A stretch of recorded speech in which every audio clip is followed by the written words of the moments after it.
karena anak-anak muda zaman sekarang banyak yang suka ngutang sama hobinya nggak ada yang mau nabung karena ada sebuah fenomena yang saya lihat nih di anak-anak muda apalagi Iya. masih kecil-kecil mereka ngerasa ketika lihat rumah nih misalnya di daerah manapun wah mahal sekali 5M jadi mereka bahkan pikirannya udahlah gue spekulasi aja buat kesana atau kayaknya gue gak akan pernah bisa beli rumah jadi udah gue hidupnya foya-foya aja gitu akhirnya Oh, kesana. karena apa pemikiran yang fatalis gitu? Kayak misalnya kalau udah gua nggak bisa ya udahlah gitu. Iya karena udah Oh iya.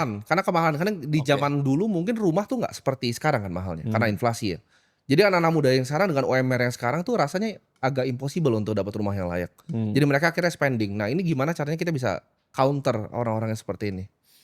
Oke, kalau untuk itu gua nggak terlalu ngerti ya kalau untuk pemikiran anak muda yang kayak gitu ya. Cuman kalau buat gua tuh semua dari habit gua yang dibangun sama orang tua. Mhm. Kalau gua.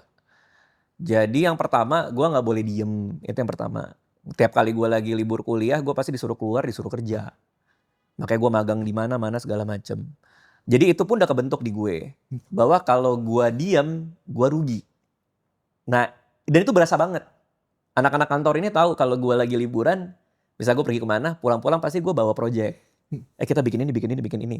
Karena gue sudah dikondisikan sama keluarga gue, lu gak boleh diem, lu harus actively working. Which is itu bless and curse juga ya buat gue ya. Karena gue gak bisa sepenuhnya 100% nikmatin waktu gue sendiri sekarang ini gitu.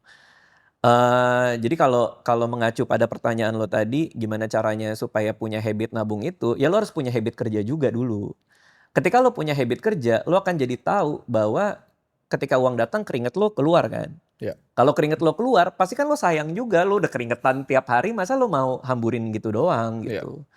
Itu aja sih pemikiran bahwa ini harus dimanfaatkan sebaik-baiknya. Nah yang kedua, nyatet pengeluaran, itu kan juga nggak banyak yang ngelakuin.